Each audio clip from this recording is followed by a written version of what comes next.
गइएगा यहाँ पर अपने नाजरीन को खबर देते चले। आरओस और डीआरओस की तैनाती पर लाहौर हाई कोर्ट के फैसले का मामला है। इलेक्शन कमीशन की कानूनी टीम ने सुप्रीम कोर्ट में हतमी दरखास्त दायर कर दी है। आम इंतखाबात से मुतालिक केस आज ही समाअत के लिए मुकर्रर किए जाने का इम्कान है। आपको यहाँ पर बताते चलें, दरखास्त दायर कर दी गई है। आम इंतखाबात के हवाले से कानूनी टीम ने सुप्रीम कोर्ट में हतमी दरखास्त दायर की है। आम इंतखाबात से मुतालिक केस आज ही समाअत के लिए मुकर्रर किए जाने का इम्कान है। लाहौर हाई कोर्ट के फैसले के खिलाफ इलेक्शन कमीशन ने अपील दायर कर दी है। लाहौर हाई कोर्ट के फैसले के खिलाफ इलेक्शन कमीशन ने अपील सुप्रीम कोर्ट में दायर की है। जी हाँ राशिद, अपने नाज़रीन को हम इससे कबल ये भी बता रहे थे कि तैयार की जा रही थी अपीलें और अब आरओज़ और डीआरओज़ की तैनाती पर लाहौर हाई कोर्ट के फैसले का मामला था। ये इलेक्शन कमीशन की कानूनी टीम भी सुप्रीम कोर्ट पहुँच गई थी और अब जो हतमी दरख्वास्त है वो दायर कर दी गई है और आम इंतखाबात से मुतल्लिक केस मुमकिन तौर पर ये कहा जा रहा है कि आज ही समाअत के लिए मुकर्रर किए जाने का इम्कान है। हमारे साथ मौजूद हैं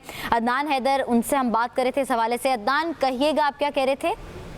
एक तो मसला ये है कि मुझे आप ऐसे मामले में हमेशा ला खड़ा करती हैं कि मुझे खतरा होता है कहीं मुझे कंटेम्प्ट ऑफ कोर्ट न लग जाए, क्योंकि मैं पाकिस्तान के उन चंद सहाफियों में से हूँ जिनको सुप्रीम कोर्ट ने बैन किया और मेरे 8 साल करियर में 3 साल तो सुप्रीम कोर्ट ने मुझे बैन किया। लेकिन मैं क्या करूँ, मैं मजबूर हूँ कि ये सफेद संगमरमर की जो इमारत है ये आधी आधी रात को अदालतें लगाकर ये इंप्रेशन देने की कोशिश करती है कि मैं इंसाफ के लिए खड़ी हूँ और मैं इंसाफ फराहम कर रही हूँ, पर ऐसा होता नहीं है। जब कुछ अरसा गुजर जाता है तो फिर हमें याद आता है कि जब आधी रात को सुप्रीम कोर्ट के दरवाजे खुले थे तो दर हकीकत इंसाफ नहीं दिया गया था, बल्कि इंसाफ के नाम पर एक ऐसा ढोंग रचाया गया था जिससे जमहूरियत का, आपके मेरे वोट का कत्ल किया। आज ही कुछ ऐसा ही ड्रामा होने जा रहा है। मैं क्या करूं, मुझे बड़ी सख्ती से सुप्रीम कोर्ट के चीफ जस्टिस ऑफ पाकिस्तान काजी फायद ईसा ने कहा है कि मैं इस खदशे का इजहार नहीं कर सकता कि 8 फरवरी को इलेक्शन नहीं होंगे। तो मैं ये ईमान ले आया हूं कि 8 फरवरी को इलेक्शन है, पर मैं क्या करूं कि 54 दिन की एक कानूनी रिक्वायरमेंट है अनाउंसमेंट के बाद, और वो अनाउंसमेंट तब होगी जब आरओस की और डीआरओस की ट्रेनिंग होगी। जब ट्रेनिंग मुकम्मल होगी उसके बाद शेड्यूल अनाउंस कर सकता है इलेक्शन कमीशन। अब मामला ये है कि जब मैं आपसे बात कर रहा हूं अभी तक 2 दिन की ट्रेनिंग बाकी है, तो 2 दिन की ट्रेनिंग अगर होती भी है तो लबीबा साहिबा 8 फरवरी को इलेक्शन पॉसिबल नहीं है। ये मेरा आप जो पेपर है ये रिकॉर्ड तो रख लीजिए। हम हो सकता है 9 फरवरी को वोट कास्ट करें, हम हो सकता है 10 फरवरी को वोट कास्ट करें, पर अब जब मैं आपसे बात कर रहा हूं 8 फरवरी को इलेक्शन पाकिस्तान में मुझे होता दिखाई नहीं दे रहा। बड़ी माजरत के साथ चीफ जस्टिस के सामने हाथ बांध के मैं ये खदशे का इजहार नहीं कर रहा, मैं हकाइक बता रहा हूं। 54 दिन इलेक्शन कमीशन में फ्रीडम ऑफ स्पीच है, ये उस वक्त भी मैं चाह रही थी कि आप बात करें लेकिन आपने नहीं की। चलें, देर आए दुरुस्त आए, आपने कह तो दिया। मैं फैक्ट से बात कर रहा हूँ। 54 दिन है, 2 दिन की ट्रेनिंग है, 56 दिन हो गए, आज 15 तारीख हो गई। 15 तारीख में मैं 56 दिन ऐड करता हूँ तो वो 9 फरवरी बनते हैं, वो 8 फरवरी नहीं बनते। तो ये हकीकत है। तो ये सवाल पूछना छोड़ दीजिए कि 8 फरवरी को इलेक्शन होंगे। कैलकुलेशन के हवाले से क्या यही नहीं पता था कि हम लोगों को 8 फरवरी के अगर इलेक्शन करवाने तो इलेक्शन शेड्यूल आज या कल हमें हर हाल में जमा करवाना था? तो ये कैलकुलेशन क्यों नहीं की गई? मसला यह है कि मेरे सीनियर नुसरत जावेद साहब भी जब अपना तज्जिया देते हैं तो वो भी बड़ा संभल के बात करते हैं कि 8 फरवरी। मैं नुसरत साहब से भी पूछना चाहूंगा कि मुझे आज जब मैं और नुसरत साहब और आप बात कर रहे हैं, आज 15 अगस्त हो, 15 दिसंबर है, 15 दिसंबर से मुझे काउंट करके बताएं कि 8 फरवरी को कैसे इलेक्शन मुमकिन हो सकते हैं जब आरओस और डीआरओस की ट्रेनिंग होनी है। 2 दिन की उस ट्रेनिंग के बाद इलेक्शन शेड्यूल अनाउंस होगा तो वो तो ऑटोमेटिक आज भी अगर आधी रात को सुप्रीम कोर्ट फैसला दे भाई सुबह आरओस को बुलाओ, डीआरओस को बुलाओ, ट्रेनिंग करवाओ, भाई उसके बाद भी 8 को इलेक्शन नहीं होता, इलेक्शन तो 9 को अनाउंस होगा।